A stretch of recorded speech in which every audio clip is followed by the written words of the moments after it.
Technical advancement பத்தி நம்ம பேசினோம். இது எல்லாமே வந்து அடிப்படையில காஸ்ட் ஓரியன்டட். இதுக்கான செலவு அப்படின்றது வந்து ஒரு முக்கியமான கேள்வியா இருக்கா இல்லையா? இந்த பிரச்சனை வந்து காமனா எல்லாருக்குமே வரக்கூடியதா இருக்கு. ஆனா இது எந்த அளவுக்கு சாத்தியப்படும்? ஸோ இது இப்போ முன்னாடியெல்லாம் ட்ரீட்மெண்ட் வந்து ரொம்ப எக்ஸ்பென்சிவாக இருந்தது. இப்போ ட்ரீட்மெண்ட் வந்து நிறைய இன்ஜெக்ஷன்ஸு, நிறைய ஃபார்மா கம்பெனிங்க வந்து நிறைய வந்து ப்ரொடக்ஷன் நம்ம இந்தியாவிலே நிறைய இன்ஜெக்ஷன்ஸ் பண்ணுறதுனால ட்ரீட்மெண்ட் வந்து நீங்கள் மேக்ஸிமம் பார்த்தீங்கன்னா இன்ஜெக்ஷன்ஸ்க்குன்னு செலவு பண்ணுறது பார்த்தீங்கன்னா ஒரு 50,000 to 60,000 rupees ஆகும். ஸோ அதுக்கப்புறம் சின்ன சின்ன லூட்டியல் சப்போர்ட் ட்ரக்ஸ்ன்னு சொல்கிறோம், இந்த மாதிரிலாம் சொல்கிறோம். பட் இதுக்கு என்ன ஒரு ட்ரீட்மெண்ட் இருக்குன்னா, நீங்கள் ஐவிஎஃப் பண்ணுறீங்க, சப்போஸ் வந்துட்டு நம்ம எய்ம் வந்துட்டு நிறைய கருமுட்டை கலெக்ட் பண்ணி நிறைய கரு உருவாக்கி அதில் இருக்கிற தரமான கருவை எடுத்துகிட்டு கர்ப்பப்பையில் வச்சுட்டு மீதி ரிமைனிங் வந்து ஸ்டோர் பண்ணி வச்சுக்கணும். ஸோ இந்த மாதிரி ஃபெசிலிட்டி வந்து நீங்கள் நிறைய சென்டரில் வந்து கிடையாது. அது நம்ம என்ன சொல்கிறோன்னா விட்ரிஃபிகேஷன் டெக்னிக்னு சொல்கிறோம். அதை நம்ம என்ன பண்ணுறோம், அதை ப்ரிசர்வ் பண்ணி வைக்கிறோம். ப்ரிசர்வ் பண்ணி வைக்கிறதுனா -196 டிகிரியில் அதை கொண்டு போய் ஸ்டோர் பண்ணி வைக்கிறோம். அதோட ஆக்டிவிட்டிஸ் எல்லாமே அப்படியே ஃப்ரீஸ் பண்ணிவிட்டு நீங்கள் அப்படியே ஃப்ரோஸ் பண்ணி -196 டிகிரி கொண்டு போய் உள்ளே வச்சுருங்க. சப்போஸ் வந்து இந்த சைக்கிள் நீங்கள் பண்ணீங்க, ஒரு 10 கருமுட்டை வந்தது, 10மே உங்களுக்கு வந்து கருவாக உருவாக்கிடுச்சு. ஸோ 10மே நம்ம கர்ப்பப்பையில் வைக்க முடியாது. மேக்ஸிமம் வந்து அதில் இருக்கிற பெஸ்ட் வந்து 2 இல்லை 3 வந்து கர்ப்பப்பையில் வந்து நம்ம இம்ப்ளான்ட் பண்ணுறோம். சப்போஸ் இந்த கப்பல் வந்து ஒரு single baby viable baby pregnant ஆகிட்டாங்க, 9 months கொண்டு போகிறோம், டெலிவரி பண்ணுறோம், அவங்களுக்கு ஹேண்ட் ஓவர் பண்ணுறோம். ஸோ மீதி எம்ப்ரியோஸ் வந்து 6 எம்ப்ரியோ நம்ம வந்து -196 டிகிரியில் ஸ்டோர் பண்ணி வச்சுருக்கோம். இவங்க போயிட்டு டெலிவரி பண்ணிவிட்டு 1 இயர்க்கு அப்புறம் திருப்பி வந்துட்டு எதுவுமே செலவு இல்லாமல் இந்த லிக்விட் நைட்ரஜனில் வச்சுருக்கோம் பாருங்கள், இது எடுத்து திருப்பி 2வது குழந்தை பெற்றுக்கலாம். ஸோ இந்த மாதிரி ஃபெசிலிட்டிஸ் நிறைய சென்டரில் கிடையாது. இருந்தாலும் அதை பண்ணுறதுக்கான ஒரு சயின்டிஸ்ட் கிடையாது. இது நம்ம மெயினாக என்ன சொல்கிறோன்னா ஃப்ரீசிங் பேக்கப்.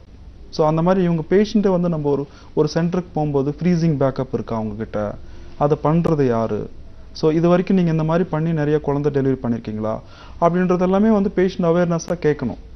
இல்லைன்னா அவங்க ஃப்ரீசிங் ஃபெசிலிட்டி இருக்காது, 2 எம்ப்ரியோ இல்லை 3 எம்ப்ரியோ வைப்பாங்க, மீதி எம்ப்ரியோலாம் வேஸ்ட்டாக போயிடும், டிஸ்கார்ட் பண்ணிவிடுவாங்க. ஸோ இவ்வளோ இன்ஜெக்ஷன்ஸ் போட்டு இவ்வளோ காசு ஸ்பெண்ட் பண்ணி உங்களுக்கு ஃப்ரீசிங் பேக்கப் இல்லைன்னா அது திருப்பி நீங்கள் ஃபஸ்ட்லேருந்து போகணும். ஃபஸ்ட்லேருந்துன்னா சப்போஸ் ஒரு 1 lakhன்னு வச்சுக்கோங்க ட்ரீட்மெண்ட்டு, திருப்பி 1 lakh ட்ரீட்மெண்ட் காசு கொடுத்து ஃபஸ்ட்லேருந்து திருப்பி ஆரம்பிக்கணும். ஸோ அந்த மாதிரி இந்த மாதிரி ஒரு ஃபெசிலிட்டி இருந்ததுன்னா பேஷண்ட்க்கு வந்துட்டு காஸ்ட்டு சேவ் ஆகும், 2வது குழந்தை ஈஸியாக உங்களுக்கு வந்துட்டு ட்ரீட்மெண்ட் செலவு இல்லாமல் இந்த மாதிரி வெயிட்டிங் பீரியடு, இன்ஜெக்ஷனு, அந்த ப்ரொசீஜர், இந்த மாதிரி ட்ரோமாலாம் எதுவுமே இல்லாமல் சிம்பிளாக இதை எடுத்து கர்ப்பப்பை மட்டும் ப்ரிப்பேர் பண்ணி இந்த கரு எடுத்து அவங்க கர்ப்பப்பையில் வச்சிங்கன்னா ஈஸியாக ப்ரெக்னன்சி வரும், எந்த விதமான கஷ்டம் இல்லாமல். இப்போ ஒரு அடிப்படை செலவு அப்படின்னா எவ்வளவு? ஒரு 60 to 1 lakh rupees வரும். 1 lakh. இதுல நமக்கு அவேர்னஸ் தான் ரொம்ப முக்கியம். நிறைய இப்போ நான் சொன்ன மாதிரி முஷ்ரூமிங் ஆஃப் ஐவிஎஃப் சென்டர் அப்படின்னா ஒரு நிறைய இடத்துல இப்போ வந்து ஒரு பிசிஓ எஸ்டிடி பூத் மாதிரி நிறைய சென்டர்ஸ் வந்துடுச்சு. அப்போ அந்த மாதிரி வரும்போது ஒரு தரமான ஒரு ஹாஸ்பிட்டலோ இல்லை ஒரு தரமான ஒரு ஐவிஎஃப் சென்டரை சூஸ் பண்ணுறது பேஷண்ட்டுக்கு ரொம்ப கஷ்டமான. நிறைய பேர் பேஷண்ட் என்ன நினைப்பாங்கன்னா நம்ம வீட்டு பக்கத்துலேயே இருக்கா இல்லை ஆக்சசிபிலிட்டி ஈஸியாக இருக்கா அப்படின்றது தான் பார்ப்பாங்க. பட் ஆனால் அந்த சென்டரோட ப்ரெக்னென்சி ரேட் எப்படி இருக்குது, அந்த சென்டரில் வந்து இது வரைக்கும் எத்தனை பேபி டெலிவரி பண்ணிக்கலான்றதோ அந்த இதெல்லாம் பேஷண்ட் வந்து நிறைய பேர் மறந்துடுறாங்க. ஸோ அதனால வந்துட்டு இப்போ நம்மளுக்கே வர பேஷண்ட்ஸ் பார்த்தீங்கன்னா 6 வாட்டி வெளியில் பண்ணி 7 வாட்டி பண்ணி அந்த மாதிரி கஷ்டப்பட்டு நிறைய காசு செலவு பண்ணிவிட்டு அதுக்கப்புறம் ஃபைனலாக வந்து எங்ககிட்ட ஒன்றுமே இல்லை சார், நீங்கள் ஏதாவது ஹெல்ப் பண்ணுங்கள், இந்த மாதிரிலாம் பண்ணி எங்களுக்கு இவ்வளோ ப்ராப்ளம் ஆகிடுச்சு அப்படின்ற மாதிரி தான் வராங்க. ஃபைனலாக எப்போ தேடி வராங்கன்னா எம்ப்ரியாலஜிஸ்ட்டு இல்லை ஐவிஎஃப் சயின்டிஸ்ட்டு ஒரு 4-5 வாட்டி பண்ணி ஃபெயிலியர் ஆகிடுச்சு, இதுக்கப்புறம் ஆப்ஷனே இல்லை. அதுக்கப்புறம் தான் அவங்களுக்கு தெரியுது ஐவிஎஃப் பண்ணுறது யார், இது வந்து ஒரு பேபியை உயிர் கிரியேட் பண்ணுறது யாருன்றது வந்து அவங்க ஃபுல்லாக இன்டர்நெட்டில் போய் சர்ச் பண்ணி அவங்க அதுக்கப்புறம் வரன்னு பார்த்தீங்கன்னா அவங்களே நீங்கள் ஒரு டாக்டர்னு சொல்லலாம். ஒரு ஐவிஎஃப் வந்து பேஷண்ட் வந்து இதெல்லாம் தேடி வரும்போது ஒரு கைனகாலஜிஸ்டோ எப்படி என்ன தெரியுமோ ட்ரீட்மெண்ட், அந்த ஃபுல் ட்ரீட்மெண்ட் அவங்களுக்கு தெரியும். ஸோ இப்போ எங்கே போனால் ப்ரெக்னென்சி அச்சீவ் பண்ண முடியுன்றது 2-3 வாட்டி நெகட்டிவ் ஆனதுக்கப்புறம் தான் வந்து அவங்க வந்து தெரிஞ்சுக்கிறாங்க. ஸோ இந்த ப்ரோக்ராமில் நம்ம என்ன சொல்ல வரோம்னா 2 பேருமே ஈக்குவலாக கான்ட்ரிபியூட் பண்ணுறாங்க. ஸோ ஒரு ஸ்பெஷலிஸ்ட் மட்டும் பார்க்காம விஞ்ஞானியும் அந்த சென்டரில் இருக்காங்களா அப்படின்றத பார்த்துட்டு போகிறது பேஷண்ட்க்கு வந்து ரொம்ப பெனிஃபிஷியலாக இருக்கும். இப்போ சின்ன வயசுலேயே வந்து இப்போ பெரிய பெரிய வியாதிகள்லாம் வருது. இன்னைக்கு இருக்கிற சிச்சுவேஷன்ஸ் இந்த சூழல்னால சின்ன குழந்தைங்களுக்கு கூட பிபி, டயபெட்டிக் இந்த மாதிரி பெரிய பெரிய வியாதிகள்லாம் வர்றதுக்கு வாய்ப்பு இருக்கு அப்படின்னு சொல்றாங்க. சோ இந்த மாதிரி வியாதிகள் வந்தா அதற்கான ட்ரீட்மெண்ட் நம்ம எடுக்கும்போது அதுவும் இன்ஃபர்டிலிட்டிக்கு ஒரு காரணமாகுதா? ஆமா, இப்போ நீங்க டயபெட்டிக்கே வந்து one of the reason for infertility. நீங்க சொன்ன மாதிரி இப்போ டயபெட்டிக் இருக்குன்னு பாத்தீங்கன்னா, டயபெட்டிக் ஹையா இருந்ததுன்னா நீங்க குழந்தை பெற்றுக்கிறதுல நிறைய சிரமம் இருக்கு, பிரெக்னன்சி வராது. அப்படி வந்தாலும் பிரெக்னன்சி ஆனதுக்கப்புறம் அது அப்படியே இன்னும் இன்க்ரீஸ் ஆகும். அது நம்ம என்ன சொல்றோம்னா ஜெஸ்டேஷனல் டயபெட்டிக்னு சொல்றோம். அது இன்னும் இன்க்ரீஸ் ஆகி அபார்ஷன் ஆகலாம், இல்லை குழந்தை வந்து மூளை வளர்ச்சி இல்லாமல் பிறக்கலாம், இல்லை குழந்தை வந்து அப்நார்மலாக போகிறதுக்கு நிறைய சான்ஸ் இருக்கு. ஸோ அதனால வந்துட்டு இது மெயினாக வந்துட்டு நீங்கள் பார்த்தீங்கன்னா ஒன்று ஜெனட்டிக்காகவும் வரலாம், இல்லை உங்களோட லைஃப் ஸ்டைல்னாலும் டயபெட்டிக் வரலாம். ஸோ 2 ரீசனாக இருக்குது. ஸோ நீங்கள் அதுவும் வந்து முன்னாடியே நீங்கள் வந்து பார்த்துட்டு சுகர் லெவல் கண்ட்ரோல் வச்சுட்டு நீங்கள் நேச்சுரலாக ட்ரை பண்ணாலே ப்ரெக்னென்சி வரும். இதுக்கு அடுத்து பார்த்தீங்கன்னா நம்ம மெயினாக பேசுகிற இஷ்யூ பார்த்தீங்கன்னா சின்ன சின்ன குழந்தைங்க பார்த்தீங்கன்னா, சின்ன குழந்தைங்க ஒரு சின்ன பெண் 18 வயசு இதில் 15 வயசில் பார்த்தீங்கன்னா உங்களுக்கு வந்து புற்றுநோய் வரலாம், மார்பு புற்றுநோய் வரலாம், இல்லை வந்து வேற ஏதாவது எங்காவது புற்றுநோய் வரலாம், யூட்ரஸில் வரலாம், இல்லை சர்விக்ஸில் வரலாம், இல்லை ஜென்ஸுக்கு பார்த்தீங்கன்னா டெஸ்டிஸில் வரலாம். இந்த மாதிரி நிறையா இருக்குது. ஸோ அவங்களுக்கு நம்ம என்ன பண்ணுறோன்னா, ஸோ கீமோதெரப்பி இல்லை ரேடியோ தெரப்பி பண்ணி நீங்கள் ஏர்லியரே இந்த கேன்சரை வந்து நீங்கள் கண்டுபிடிச்சிங்கன்னா கம்ப்ளீட்டாக வந்து நீங்கள் குணமாக்க முடியும். ஸோ இந்த குணமாக்குறதுக்கு முன்னாடி அவங்களோட ஃபியூச்சரும் நம்ம பார்க்கணும். சப்போஸ் ஒரு 18 வயசுன்னா அவனுக்கு வந்து கேன்சர் ஃபுல்லாகவே க்யூர் ஆனதுக்கப்புறம் he has to think about his future. Marriage பண்ணணும், குழந்தை வேணும், அதுக்கப்புறம் அவனோட கரியர் நல்லா வந்து ஃப்ளரிஷ் ஆகணும். ஸோ இப்போ மெயினாக நம்ம கேன்சரை மட்டும் டார்கெட் பண்ணாமல், அந்த ட்ரீட்மெண்ட் மட்டும் பண்ணாமல் அவங்களோட உயிரணுக்களோ இல்லை அவங்களோட கருமுட்டையோ ஸ்டோர் பண்ணி வைக்கிறது ரொம்ப ரொம்ப யூஸ்ஃபுல்லாக இருக்கும். ஏன்னா நீங்கள் வந்து ஒரு கீமோதெரப்பியோ இல்லை ரேடியோ தெரப்பியோ நீங்கள் கொடுக்கும்போது அது என்ன பண்ணும், கம்ப்ளீட்டாக ஜெர்ம் செல்ஸை வந்து கம்ப்ளீட்டாக நாக் அவுட் பண்ணிடும், ஜீரோ பண்ணிடும். ஸோ அந்த மாதிரி பண்ணும்போது நம்ம கேன்சரை மட்டும் கம்ப்ளீட்டாக குணப்படுத்திடுறோம், அதுக்கப்புறம் அவங்களுக்கு குழந்தை கொடுக்க முடியாது. ஸோ இந்த மாதிரி பண்ணும்போது அவங்களோட உயிரணுக்களை அவங்க ஸ்டோர் பண்ணி வச்சிருந்தாலோ இல்லை அவங்களோட கருமுட்டையை வந்துட்டு அவங்க வந்து எம்ப்ரியோ பேங்க் இல்லை ஊசைட் பேங்க்ல ஸ்டோர் பண்ணி வச்சிருந்தாலோ அடுத்து வந்து அவங்க ஈஸியாக கல்யாணம், இந்த ட்ரீட்மெண்ட் முடிஞ்சதுக்கப்புறம் கல்யாணம் பண்ணி அவங்களோட ஓன் கேமெட்டை வச்சு அவங்க குழந்தை பெற்றுக்கலாம். ஸோ இந்த மாதிரி நிறைய அட்வான்ஸ் ட்ரீட்மெண்ட்ஸ் இருக்கு. அட்வான்ஸ் ட்ரீட்மெண்ட்ஸ் பற்றி சொல்லுங்க சார். ஏன்னா இப்போ இதுவே ஒரு புது விஷயம் தான். ஒரு வியாதின்னு வரும்போது ஒரு டாக்டர்கிட்ட போய் அதுக்கான கியூரை தான் நம்ம வந்து பார்க்கிறோம். பட் அதுக்கு முன்னாடி இந்த விஷயங்களை யோசிக்கணும் அப்படிங்கிறது வந்து நீங்க இப்போ சொல்லி தான். ஆமா, இப்போ அந்த மாதிரி நிறைய பேர் வந்து இது மெயினாக ஒரு அவேர்னஸ்க்கு தான் நான் அந்த பாயிண்ட்டும் ஸ்ட்ரெஸ் பண்ணி ரொம்ப டீட்டெயிலாக அது பேசினது. இப்போ இந்த அட்வான்ஸ் ட்ரீட்மெண்ட்னு பார்த்தீங்கன்னா, சப்போஸ் இன்னொரு எக்ஸாம்பிள் நான் சொல்கிறேன். ஒரு ஐவிஎஃப் வந்துட்டு ஒரு ட்ரீட்மெண்ட் பண்ணியிருப்பாங்க, ஒரு கிளினிக் போகிறீங்க, ஃபர்ஸ்ட் டைம் நெகட்டிவ் ஆயிடுச்சு, இல்லை 2 வாட்டி நெகட்டிவ் ஆயிடுச்சு, 3 வாட்டி நெகட்டிவ் ஆயிடுச்சு. ஐயோ இவ்வளோ பெரிய ட்ரீட்மெண்ட்டு நான் இவ்வளோ காசு கொடுத்து நான் செலவு பண்ணிட்டேனே, இதுக்கப்புறம் என்னோட ட்ரீட்மெண்ட் வந்து இவ்வளோ தானா, எனக்கு வந்து இதுக்கப்புறம் குழந்தை பிறக்காதா, இது நான் எவ்வளோ ட்ரை பண்ணி பார்த்துட்டேன், இது இவ்வளோ தானான்னு நினைப்பாங்க. ஸோ அந்த மாதிரி நீங்கள் வந்து 1 வாட்டி பண்ணியோ இல்லை 2 வாட்டி பண்ணியோ ஃபெயிலியர் ஆனால் பயப்பட வேண்டிய அவசியம் இல்லை. இல்லை கொஞ்சம் பேர் என்ன பண்ணுவாங்க, உங்களுக்கு இவ்வளோ தான், நீங்கள் வந்து பேபி அடாப்ட் பண்ணிக்காங்க, இல்லை வேறு ஏதாவது மாதிரி ட்ரீட்மெண்ட் பண்ணிக்காங்க அப்படின்னு அட்வைஸும் பண்ணலாம். பட் எனக்கு தெரிஞ்சு 1 வாட்டி பண்ணாலோ இல்லை 2 வாட்டி பண்ணி நெகட்டிவ் ஆனாலோ நீங்கள் ஒரு தரமான ஒரு ஐவிஎஃப் சென்டரு, ஒரு தரமான ஒரு விஞ்ஞானி அந்த பர்டிகுலர் சென்டரில் இருக்காங்கன்னு சொல்லி நீங்கள் கண்டுபிடிச்சி போனீங்கன்னா, ஈவன் 5 வாட்டி இல்லை 7 வாட்டி ஐவிஎஃப் பண்ணி ஃபெயிலியர் ஆனால் கூட அந்த பர்டிகுலர் சென்டருக்கு போனீங்கன்னா ஃபர்ஸ்ட் டைமே கூட ப்ரெக்னென்சி வரலாம்.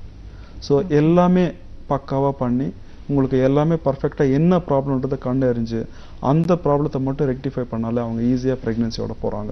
நான் ஒரு சின்ன எக்ஸாம்பிள் சொல்கிறேன். ஸோ சப்போஸ் வந்து ஒரு தடுப்பு செவர் இருக்குது ஒரு பேஷண்ட்டுக்கு யூட்ரஸில், பட் ஆனால் அது அல்ட்ராசவுண்டில் சம்டைம்ஸ் கண்டுபிடிக்க முடியாது. சிம்பிளாக நீங்கள் ஐவிஎஃப் ட்ரீட்மெண்ட் பண்ணி எம்ப்ரியோ ட்ரான்ஸ்ஃபர் பண்ணுறீங்க, ப்ரெக்னென்சி வரலை. அதுக்கப்புறம் அடுத்து ஏன் வரல அப்படின்றத வந்து நம்ம கண்டாராயணும். ஸோ மெயினாக இது எக்லேருந்து ஏதாவது ப்ராப்ளம் இருக்கா, இல்லை ஸ்பெர்ம்லேருந்து ஏதாவது ப்ராப்ளம் இருக்கா, இல்லை கர்ப்பப்பையில் ஏதாவது பிரச்சனை இருக்கான்றதை நம்ம க்ளீனாக பார்க்கணும். இந்த கர்ப்பப்பையில் பிரச்சனை இருக்கிறத பார்க்குறதுக்கு நம்ம என்ன சொல்கிறோம்னா ஹிஸ்ட்ரோஸ்கோப்பின்னு சொல்கிறோம். ஒரு சின்ன ஒரு மைக்ரோஸ்கோப் உள்ள அடிவழியாக விட்டு கர்ப்பப்பையில் பார்க்கும்போது உங்களுக்கு நிறைய விஷயம் தெரிய வரும். அதில் வந்து ஒரு தடுப்பு செவர் இருக்கலாம், இல்லை ஒரு சின்ன ஒரு பாலிப் மாதிரி இருக்கலாம், இல்லை அதில் ஏதாவது சின்ன ஒரு கட்டி மாதிரி இருக்கலாம். அதெல்லாமே எடுத்துட்டு க்ளீன் பண்ணிவிட்டு நீங்கள் வந்து ஒரு சிம்பிளாக வந்துட்டு நீங்கள் என்ன சொல்கிறோன்னா எண்டோமெட்ரியம் கியூரேட்டேஜ் இல்லைனா எண்டோமெட்ரியம் ப்ரஷ் அப் அப்படின்னு சொல்லி ஒரு சின்ன டெக்னிக் சொல்கிறோம். அது ஒன்றும் இல்லை, ஒரு சின்ன ஒரு உங்களுக்கு பயாப்சி பிப்பேட் மாதிரி இருக்கும், அதை வச்சு நீங்கள் சுரண்டி நல்லா க்ளீன் பண்ணிட்டாலே பழைய செல்ஸ் எல்லாமே வந்துடும். அந்த யூட்ரஸில் பழைய செல்ஸ் எல்லாம் போனதுக்கப்புறம் புது செல்ஸ் அங்கே உற்பத்தி ஆகும். அந்த புது செல்ஸ் உற்பத்தி ஆகும்போது நிறைய பிளட் சர்க்குலேஷன் அதுக்கு வரும். ஸோ இந்த மாதிரி பண்ணிட்டு நீங்கள் சிம்பிளாக ஒரு ட்ரீட்மெண்ட் ஐவிஎஃப் பண்ணி இந்த கருவை வந்துட்டு இந்த ரிப்பீட்டடாக ஃபெயிலியர் ஆனவங்களுக்கு அவங்க கர்ப்பப்பையில் வச்சாலே அது ஈஸியாக அந்த புது செல்ஸ் வந்து ஈஸியாக அட்ராக்ட் பண்ணி கர்ப்பப்பையில் வந்துட்டு இடம் கொடுத்து உட்கார வச்சு ஈஸியாக பேபியாக மாறி டெலிவரி பண்ணுறதுக்கு சான்ஸ் இருக்குது. இதுக்கப்புறம் சயின்டிஃபிக்கான்னு பார்த்தீங்கன்னா நிறைய டெக்னாலஜி இருக்குது. லேசர் யூஸ் பண்ணலாம், அதுக்கப்புறம் ஒரு க்ளூன்னு ஒன்று சொல்கிறோம், எம்ப்ரியோ க்ளூன்னு சொல்கிறோம், அது யூஸ் பண்ணலாம். இது எல்லாமே நிறைய ஒரு ட்ரீட்மெண்ட்டாக இருக்குது. நான் ஒரு எக்ஸாம்பிள் சொல்கிறேன். சப்போஸ் ப்ரீவியஸாக வந்து நிறைய ஒரு 2 வாட்டி இல்லை 3 வாட்டி 4 வாட்டி ஐவிஎஃப் பண்ணி வரலன்னா கூட ஒரு ஸ்பெஷல் மீடியா இருக்குது. அது நாங்கள் என்ன சொல்கிறோம்னா எம்ப்ரியோ க்ளூன்னு சொல்கிறோம். This glue will promote the implantation. Sometimes நிறைய பேர் டாக்டர்ஸ் என்ன சொல்லியிருப்பாங்க, உங்களுக்கு வந்து அதில் ஒட்ட மாட்டுது, உங்களுக்கு வந்து கரு வந்துட்டு உங்களோட யூட்ரஸில் ஒட்ட மாட்டுது, மீது எல்லாமே நார்மலாக இருக்குது ஆனால் ஒட்டிக்க மாட்டுது அப்படின்னு சொல்லுவாங்க. இதுக்கு வந்து ஸ்பெஷலான ஒரு ட்ரீட்மெண்ட் இருக்குது. அது என்ன சொல்கிறோன்னா எம்ப்ரியோ க்ளூன்னு ஒரு மீடியா யூஸ் பண்ணுறோம். Very expensive media.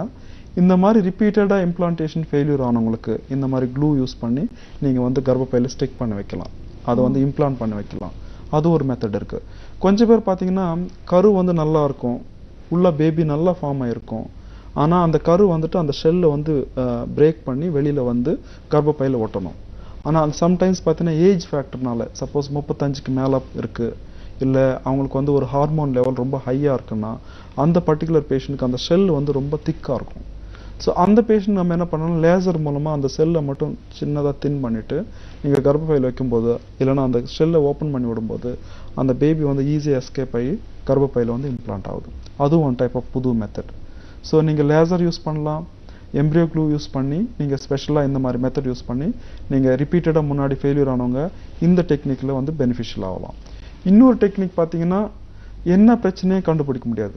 ஒய்ஃப்க்கு எல்லாமே நார்மலாக இருக்கும், ஹஸ்பண்டுக்கு எல்லாமே நார்மலாக இருக்கும், யூட்ரஸும் நல்லா இருக்கும், பட் ஆனால் ப்ரெக்னென்சி வராது. 2 வாட்டி ஐவிஎஃப் பண்ணியிருப்பாங்க. டாக்டர்ஸ் என்ன சொல்லுவாங்க, இது அன்எக்ஸ்பிளைன்ட் இன்ஃபர்டிலிட்டி, இதுக்கு என்ன ரீசனே எங்களால் சொல்ல முடியல அப்படின்ற மாதிரி. இது டெர்மினாலஜியே வந்து அன்எக்ஸ்பிளைன்ட் இன்ஃபர்டிலிட்டின்னு சொல்லுவோம்.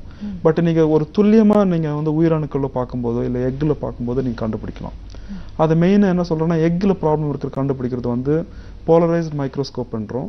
அதோட நியூக்ளியஸில் வந்து ஏதாவது பிரேக்கேஜ் இருக்கா, இல்லை நியூக்ளியஸில் வந்து அப்நார்மாலிட்டி ஏதாவது இருக்கான்றதை நம்ம கண்டுபிடிக்க முடியும். ஸோ அது ஸ்பிண்டில் அப்நார்மாலிட்டின்னு சொல்கிறோம். அதே மாதிரி உயிரணுக்கள் ஏதாவது ப்ராப்ளம் இருக்கா. நார்மலாக பார்க்கும்போது நல்லா ஹெட் இருக்கும், மிட் பீஸ் இருக்கும், டெய்ல் இருக்கும், நல்லா ஓடிட்டுருக்கும், நார்மல் ஷேப்பில் இருக்கும். பட் ஆனால் நம்ம வந்து அது வந்து நார்மலாக இருக்கும்னு தான் நினைப்போம். பட் ஆனால் நீங்கள் அதை ஜூம் பண்ணி நான் சொன்ன மாதிரி 6600 டைம்ஸு இம்சின்னு ஒரு டெக்னிக் சொல்கிறோம். அதை ஜூம் பண்ணி பார்க்கும்போது உங்களுக்கு நிறைய வந்து அதோட ப்ராப்ளம்ஸ் வந்து உங்களுக்கு நிறைய கண்டுபிடிக்கலாம். அதை நாங்கள் மெயினாக என்ன சொல்கிறோன்னா ஸ்பெர்ம் டிஎன்ஏ ஃப்ராக்மெண்டேஷன்ன்றோம். அந்த மரபியல் கேரி பண்ணுற அந்த அதில் வந்துட்டு உங்களுக்கு வந்து ஃப்ராக்மெண்ட் ஆகி அந்த டிஎன்ஏ பிரேக் ஆகிருக்கும். ஸோ அந்த பிரேக்கான டிஎன்ஏ வந்து கருமுட்டையோட சேரும்போது மிஸ்ட் அபார்ஷன் நடக்கிறது இல்லை அப்நார்மலாக பேபி பிறக்கிறதுக்கு நிறைய சான்ஸ் இருக்குது. இதை நீங்கள் மைக்ரோஸ்கோப்பில் 6600 டைம்ஸ் நீங்கள் பார்த்துட்டு அந்த ஹெட்டில் ஏதாவது வேக்யூல் இருக்கா, இல்லை டிஎன்ஏ பிரேக் ஆகிருக்கா, இல்லை நார்மலாக இருக்கான்றது கண்டுபிடிச்சி அந்த பர்டிகுலர் உயிரணுக்கள் எடுத்து நார்மலாக இருக்கிற உயிரணுக்களை நார்மலாக இருக்கிற கருமுட்டையோட சேர்க்கும்போது இந்த அபார்ஷனோ இல்லை அப்நார்மல் பேபியோ நீங்கள் அவாய்ட் பண்ண முடியும். நிச்சயமா டாக்டர், நிறைய தகவல்களை நீங்கள் சொல்லியிருக்கீங்க. ஒரு குழந்தையின்மைங்கிற ஒரு பிரச்சனை வந்து எவ்வளோ பெரிய விஷயம், எந்த அளவுக்கு ஒரு ஸ்ட்ரெஸ் கொடுக்குற விஷயம், அது எதனால் இந்த மாதிரி பிரச்சனைகள்லாம் வருது, அதுக்கு இன்னைக்கு இருக்கிற ட்ரீட்மெண்ட் பார்த்தா நீங்கள் சொல்கிறத கேட்டால் it is very much amazing. இவ்வளோ தூரம் ஒரு பிரச்சனையும் இல்லை, இவங்களுக்கு இனிமேல் குழந்தை பிறக்காதுன்னு சொல்கிற நிலையில கூட ஒருத்தருக்கு நம்ம குழந்தை பணம் வைக்க முடியும் அப்படிங்கிறது அந்த காலகட்டங்கள் போயிடுச்சு. நிச்சயமா இப்போ வந்துட்டு அவங்களோட ஓன் கேமெட்டை வச்சு அவங்க குழந்தை பெற்றுக்க முடியும். அதை நான் முன்னாடியே சொன்ன மாதிரி ஈவன் வந்து அவங்க உயிரணுக்களே இல்லை நில் ஸ்பெர்ம் கவுண்ட்னு வந்திருக்குன்னாலும் நீங்கள் பயப்பட வேண்டிய அவசியம் இல்லை. ஒரு 2-3 ஹார்மோன் பார்த்துட்டு அந்த உயிரணுக்கள் வந்து டெஸ்டிஸ்லேருந்தே எடுத்து உறிஞ்சி வெளியில் எடுத்து அதில் இருக்கிற ஸ்பெர்மேட்டிட் இல்லை சின்ன சின்ன மெச்சூர் ஆகப்போகிற உயிரணுக்களை எடுத்து கூட நீங்கள் வந்துட்டு கருமுட்டையோட சேர்த்து ஈஸியாக குழந்தை பெற்றுக்க முடியும். அதர் ஆப்ஷன் போகணுன்னு அவசியமே கிடையாது. கண்டிப்பாக டாக்டர். ஸோ எவ்வளோ பெரிய ஒரு அட்வான்ஸ் டெக்னாலஜிஸ் அதில் ஒரு தேசிய விருது பெற்ற ஒரு ஐவிஎஃப் விஞ்ஞானியாக உங்களுடைய அனுபவங்களை எங்களோடு நீங்கள் பகிர்ந்துட்டதுக்கு ரொம்ப நன்றி டாக்டர். தேங்க்யூ.